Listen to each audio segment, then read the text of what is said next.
you can't really deliver community-based palliative care without good access to what we often call home care.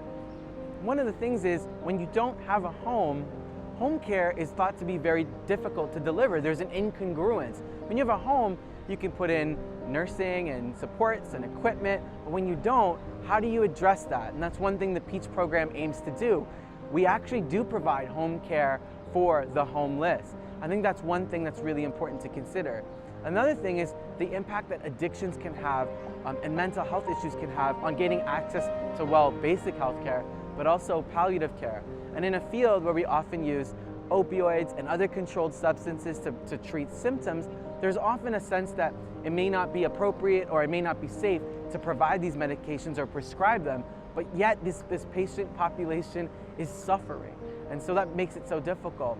The other thing is the difficulties in navigating the healthcare system when you are struggling to have a roof over your head, you spend your days trying to maintain sustenance and keep a sense of dignity within yourself, and then you're also dealing with your disease in addition to mental health or addictions issues. How do you get to your clinic appointments? How do you meet the home care coordinator that's aiming to support you in the community when you don't have a phone, for example? The social determinants of health become very real, and there's so much health navigation that is required to interact with a palliative care system. So really, you need an intensive support to address and support people in that way. So those are just a few factors that I think are important to consider.